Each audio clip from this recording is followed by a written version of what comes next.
Assalomu alaykum.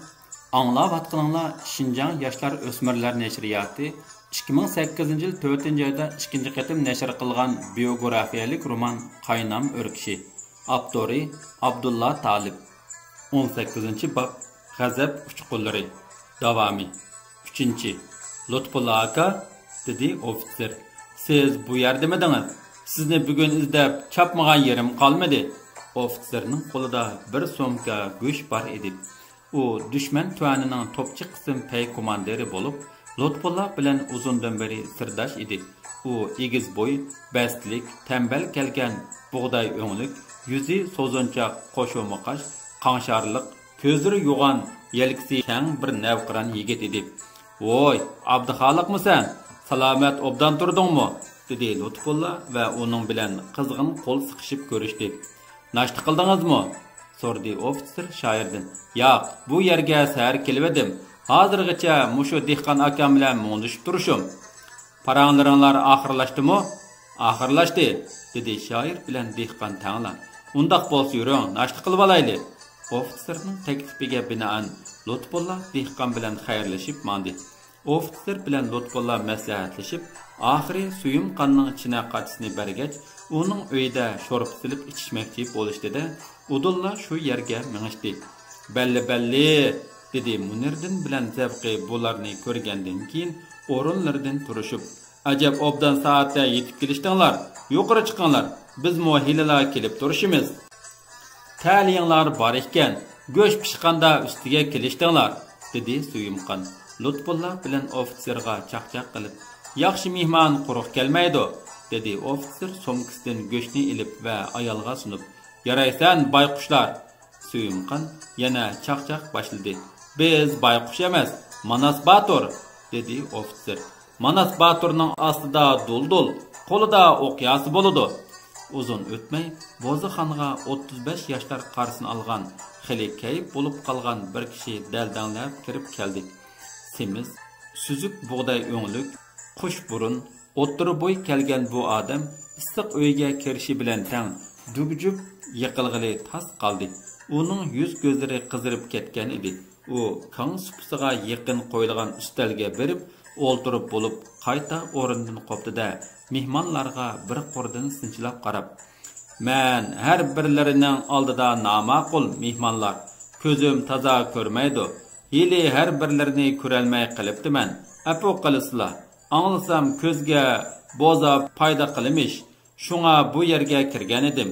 Bu kelinchakning ismini bilmayman. Qani, bo'zangdan kelinchikim, bir china", dedi. Mast kishi yana dugujub Suyumqonning oldiga qo'lini so'zib keldi. Suyumqon mastning taytanlab qolganini ko'rib, uning chini tutib turolmaydiganiga ko'zi yetdi-da, "Berib, chiroyli o'rningda o'ltir. Nima qilib yursan, bayqush?" dedi. Mast kishi kayniga dajib berib aranla o'rindiqda o'ltirib oldi va Suyumqonga e'tiroz bildirib qaradi. Shoir boshliq mehmonlar Suyumqon bilan mastning munozirasini ko'rib, gapni aralashtirmay, tamoqlarini yeyishib o'tiraverishdi. Mast kishi Suyumqonning bayqush degan so'zni anglab, bo'za ichishni esidan chiqarib qo'ydi-da, shu bir ig'iz so'zni tagashga boshladi. "Men bayqushmi, kelinchak? Mayli, nima desang ixtiyoring. Ko'k qush demsan, sariq qush, qora qush demsan, oq qush yoki yeshil qush demsan, nima desang dabarkin. Men o'zimmi har xil rangga kira oladigan, tog'dimi, bog'dimi, sahrodimi, shahardimi ucha oladigan qushman. Qanotimning apchilligidan emas, o'zimni har xil rangga kirgizib yura oladiganimdan shundaqman. Ismi nima bayqush?" deb so'radi Suyumqon. Arqadanla mast kishidan yana, "Ismim Sadishin, kelinchak. Sen Xanzumu?" "Ahaha!" Mast uzungacha kulib ketdi va tizg'a ikki qo'lini urib, o'rindiqdan turdi-da, so'zini davomlashtirdi. "Topding, kelinchak. Men ham Xanzu, ham Uyg'ur, ham Rus, ham Arab, ham Ironi. Sening necha otang bor?" "Ahaha!" Mast qattiq kulganlikdan ko'zlaridan yosh chiqib ketdi. Qo'lyog'liqini ilib oldirmay ko'zini ertdi va "Hey, qiziq ekansan, kelinchak. Men qancha millatga mansub bo'lsam, otammi shuncha bo'lmamdi?" Men hili diginimdek yinimda her xil boyaq bar. Men Mati Tay zamanısida ismimni Tungancha Sahazi deb yurdim. Xo'ja Niyaz Hoji davrida Sadir Axunga yo'tkib oldim. Ibn Qutaybi zamanisidan boshlab ismimni Sadir ibn Obul G'azi qilib almashtirgan chaqlarim ko'p bo'ldi. Keyincha Paris adabiyoti sinib kirishga boshlagandan keyin kishilarning qiliqini do'rab ismimni gohida Sadir Malikzoda deb yo'tkib oldim. Men doim suvning iqishiga, tukning yetishiga bo'lib oldim, dedi. Voy o'lgur bayqush, sen barang ostida har xil cho'plar orasida chinishmay o'milab yuralaydigan teriktab ekansan-ku, dedi Suyumqan maskishni yana so'zga silib. Rostaysan kelinchak, sen u qurtning ismini deyolmayapsan. U qurtning nomi Xameleon. U ko'k o't orasida ko'k bo'la oladi.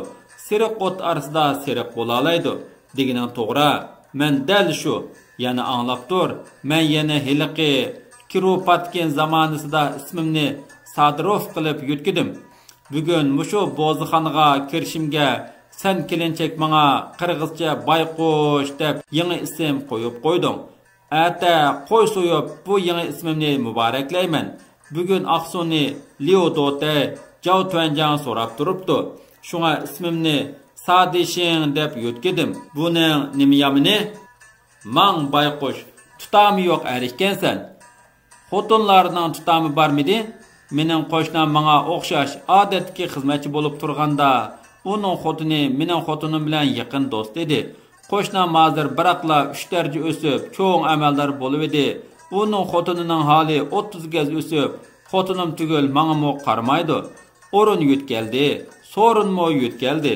U hozir Darin xonimlari bilan bir so'rinda o'ltirdi. Mening xotinim pada baqqanda do'st edik, yamoq chaqqanda ayrildik deb zar qaqshab o'ltirdi. Odam shundoq narsa tursa, qaqshab qanday qiladi? Qo'shnimning xotini burun qulqiga kumush sapak asatdi. Yaqinda oltin sapak asadigan bo'ldi. Uning ikki qizi cho'ng bo'ldi. Qiziga 3-4 yerdan elchi keldi. To'y bahasi ig'ir ekan deb kelganlar qaytib ketishdi. Qo'shnim qizlarga doim puli barni top, amil barni top, tigi barni top deb nasihat qilib turdi. Undaq-mundaqni ko'zga ilmaydi. Beglar bilan, mansabdorlar bilan eg'iz burun yalishib yurdi. Kuniga 3 qatim kiyim yutkaydi. O'yin-po'yinlarda ko'nroq kiyimi bar ya ya xotin qishida o'ltirib qolsa puraydi deb burniga yog'liq tutib oladi. Kambag'allarning o'liginini anglasa, xo'p bo'libdi, gadayga o'lim yarshidi deydi. Mansabdorlar o'lsa, tuqqan bo'lmasmi, voy begdadam deb yig'lab, ikki qapqi ishib ketadi. So'zini to'xtat, Bayqush. Qulqim og'rib ketdi. Bo'ldi. Amdi yuqori chiq. Go'sh pishdi. Yangi kirgan mehmonning mastiki bir ozdan keyin xili yeshildi. Dastlabda u Lutfulla Mutallib qatorliq kishilarni odatdagi kishilar bo'lsa kerak deb o'yladi. Lutfulla Mutallib va Munirdinmi bu kishini bir mast oddiy shahar aholisi o'xshaydi yoki bir yoshirin qiyofatli kishi bo'lsa kerak deb gumon qilishgan edi. Ular lekin bu odamning so'zi ochiq, tanqidiy mazmun bilan to'lganligini barg'ansiri his qilishib, uning mastligi yeshilgandan keyin ular mehmonni yuqoriga taklif qilishdi. "Kelisizlar, yuqori chiqsizlar mehmon", dedi Munirdin. "Biz hali tanishmabdik. Endi bir oz tanishaylik, mundishaylik." "Rahmat", dedi mehmon ikki qo'lini ko'ksiga almashtirib tutib, qashqarcha hurmat bildirdi va yuqoriga chiqdi. Suyumqan yangi pishgan go'sht, sho'rpa va bir chinidan bo'za akilib mehmonlarning oldiga qo'ydi. "Qani ilislar", dedi zavqi mehmonlarni taklif qilib. Mehmonlar tamoqqa tegish qildi. Sho'rpa va aralab bo'za ichishdi. Bir oz vaqt o'tgandan keyin Munirdin xo'ja "O'zlari nadim bo'ldilar?" deb mehmondan so'radi. "Mening asli yurtim mushu Aqsu viloyatining Shoyar noyisidagi Gulbog' yesidan. Dadam kichik chig'imda uyimizni ko'chirib Qashqarga aketgan ekan. Men Shoyarga zodila berib boqmagan. Qashqarda o'qib, bir maktabda tarix o'qituvchisi bo'ldim. 2 yil burun o'qituvchilikdan qo'g'linib, shuningdan buyon ishsiz yuraman. Bu yerga nadin kelyaptilar? Tekasdan kelyapman. u yerda bir ukam bor edi, o'lib ketdi deb xabar kelib, shuniga borgan edim. Tekasda bir necha oy turib qoldim. Bosh kuzdirak Urumchiga kelib, ma'dikorlik qildim. Yaqinda bir Qashqarlikning harvasiga kira qilib, bu yerga yetib kelishim, harvakash qattiq sukan bo'lib og'rib qoldi. Shunga yo'lga chiqolmay turyapman. Bugun ichim pushib, ozroq ichib saldim. Her birlerden affu so'rayman. Hech vaqasi yo'q. Bu odatlik ish. Mehmonlar tanishgandan keyin o'zaro ko'ngil ozodlik his qilishdi. Bir-biri bilan erkin so'zlashish boshlandi. Lutfulla aka, yaqinda Janub Shamilida e'lon qilgan Xiyolchan Tilak nomli she'ringizni, dedi yosh ofitser. O'zingiz bir qitim o'qib bersangiz, bu she'r minglagan kishilarning qalbiga o't tutashtirdi. Mehmon Lutfulla Mutallibning nomini anglagan amon chachirab o'rnidan turdi-da, shoirga qaytadan salom berib, qo'lni ching siqib ko'rishib ketdi va "Men o'zlarini rostilla tanimabdiman. Affu so'rayman. Allohga rahmat. Bugun menga nusratli kun bo'libdi.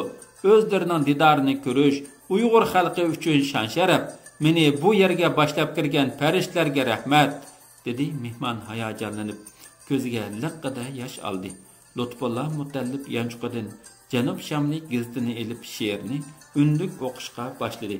Mehmon she'rni anglab uning hissiyoti texmo qo'zg'alib, yana o'rnidan turib ketdi. "Yashab keting shoirim. Siz yurtimizning nur chirg'i, vatanimizning bulbuli, hammamizning umid yo'ltuzi. Bu mening", dedi shoir. "Yuragimdan yalqinlab chiqqan g'azab uchqunlari. Biz hargiz zulm oldida tiz bukib qarab turadigan va fursatparastlik qilib to'polondan to'g'ach o'g'irlashni kutadigan sharmandalardan bo'lmasligimiz lozim. Rahmat shoirim, malol ko'rmasangiz shoir", dedi mehmon. "Qo'lingizga gizni menga bering. Men Qashqarga opirib, vijdonliq yoranlarim orasida bu o'tliq jangovar xitobni keng tashviq qilaman. Qashqarda o'ltirsak, qopsaq sizni aslaymiz. Sizning ta'rifingizni qilishimiz, sizning nom sharfingiz biz uchun kuch-quvvat." Shoir gazetni mehmonning qo'liga berdi.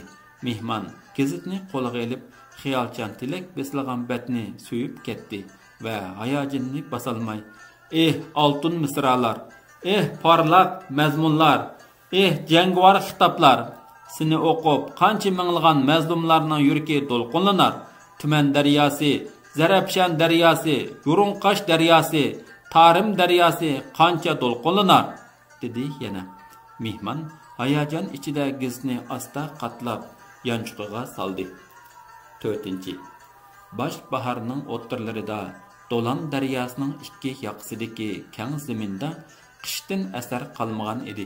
Kuzda to'ng yotqizitilgan kuzgi bug'doyning yer qo'ynidan ko'tarilayotgan maysa bexlari quyoshning illiq nurida ko'p-ko'p ko'kirish oldida turadi. Tal sumbullarning avrishim shoxlari Tangri tog'dan urg'ib kelayotgan bahor shamilining erkaltishi bilan mayin yelpinib turadi. Zimiston qishning sho'ridan o'zining go'zal diyorlarini tashlab, judolik azobini chekkan chiman qushlari gulbog'lar ichiga yangidan jam bo'lib, bahor to'yiga xush navo tarannum aylamoqda va chinar shoxlarida erkin javlon qilmoqda edi. Qishning mudish judun kunlarining jabridan qiynalgan kambag'al yetim yesarlar bahor quyoshining illiq nuridan so'yinmoqda edi. Ko'chalardagi ushshaq bolalar ayat-yozning shamolida laglaklarini uchirib o'ynashadi. Bahor qarlag'ashlari ko'chalardagi uylarning peshayvonlari ichiga uchib kelib, terilg'u faslning yetib kelganidan xo'sh xabar bergandek xushal sayrab aylanib yuradi. Bugun shanba. Dal tush mahallida Lutfulla bilan Munirdan yangi binodagi Darul Mualliminga qarab mandi. Ular maktab binosi ichiga kirganda, ularning inqilobiy do'sti Abdulla Rozi bir to'p o'quvchilar bilan birlikda Darul Mualliminning orqasidagi eriq bo'yda jirim qo'yayotgan edi.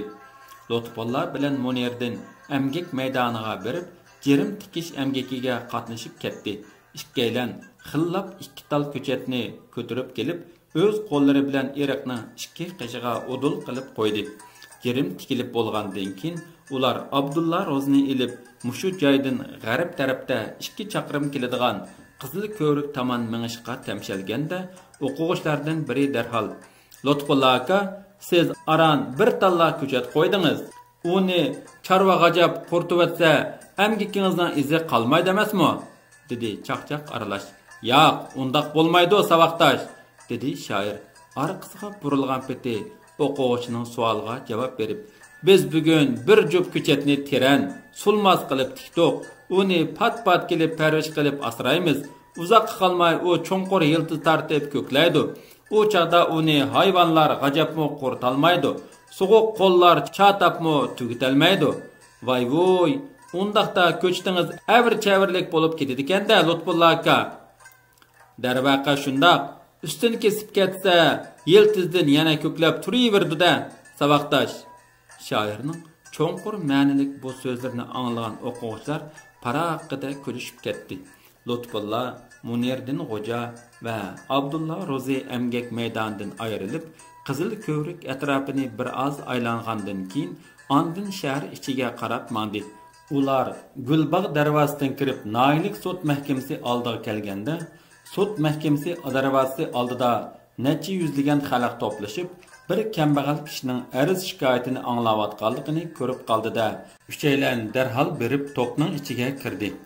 Beshiga salpon tumoq, uchisiga mata ko'ylak kiygan yalang oyoq 60 yoshlardagi bir buvay eshak arvasining yonida turib, odamlarga qarab nola qiladi. Uyimda 7 bolam bor, tuqqanlar. Buvay ko'zlaridan iqib tushayotgan alamlik yoshlarini qo'li bilan eritib turib, og'ziga tegmay. Ularning 6 qiz, biri o'g'il. Bolalarimning opsi og'riqchan. Mushu yaqinda yezning meroplari meni Parchtoshning ashirga tutib ketgan. Eskartish. Parchtosh Aqsu Yanshahar va Ko'nshahar noyasining dehqonlari uchun tarixdan buyon eng ofatli ashar bo'lib kelgan. Kelkun kelgan yillari Aqsu daryosining bosh tarafi ana shu Parchtosh degan yerda toshqin paydo qiladi. Tarixda butun shaharni va yezilarni ko'p qitim suv besib ketgan voqealar yuz bergan. Shunga bu yerga har yili emgak seliqi tushib turdi. Parchtosh hashri kambag'al dehqonlarga balo qazo keltiradi. Baglar, meroblar fursatdan foydalanib dehqonlarni talon-taroj qiladi. Parchtoshning hashriga tutib ketgan. Hashardan texi oldingi kunlar kelsam, balo chaqalarim qarniga yeydigini, uchisiga sapqudek angli yo'q. Och, zerin, qip yalang'och qanqir qaqshab yig'ilishib o'ltirishibdi. Men chidab turolmay, ichim serilib, qon yutqudek bo'ldim. Oxir bir harva o'tin besib bozorga kirishimgila 2 chirik kelib, o'tinimni bulab ketdi. Men noiloj shangan yomilga bordim. Maqsud Bey degan zolim zolimni anglamoq tugul, o'lmakning ustiga tepmak qilib, "Ey yalangto'sh, qizil pochaq, tilingni tort, jo'liguchi bo'lma. Xon askarlarga til tekkizsang, dengizda sesib tugaysan." deb popoz qilib qo'lab soldi. Dengza Yamulning turmusi. Shu chaqda Dengza deyiladi. Atgandan buyon og'zimga bir ilikcha non solmadim. Gilimga bir yutum suv ichmadim. Bu dardimga men qanday qilay? Tuqqanlar, dardimga dadixa izlab men yana aylanib yurib, mushu qonun o'rniga kelsam, bularmo tillab qo'lab chiqardi. Men och yalang'och bolalarimning qishiga nima deb bora olayman? Menga bundaq hayotning nima kerki bor? Allah bir kuni jazoni berar munofiqlar deb so'z aytdi. Yig'lash bilan ish tong atmaydi buva. To'pning ichidan yotolmas degan yeziliq, yosh, tambal, burkut ko'z Nurulla ismli bir yigit yanglarini turib, qo'llarini shimaylab, oldiga sakrab chiqdi-da, zulm iskandisini faqat turilgan musht uzib tashlaydi. Darvaqa biz kambag'allarning chidag'uvchiligimiz qolmadi. Haqiqat da'vosi uchun kurash qilishdan boshqa amdi yana qandoq amal bo'lsin? Yuring, biz siz uchun da'vogar, dedi buvayga madad berib. Yuring, bu da'vo uchun o'limga biz tayyor.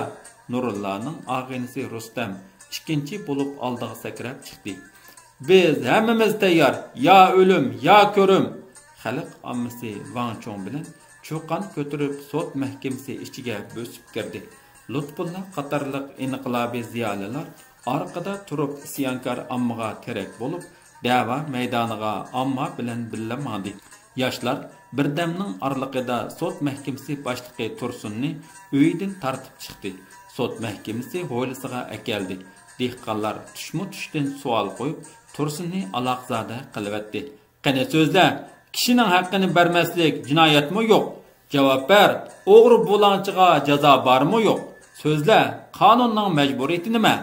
Demamsan, qonuningda kambag'allar ochliqda o'lsin, xonzodalar, xon cheriklari, begzodlar qon ichib samirsin degan modda bormi?"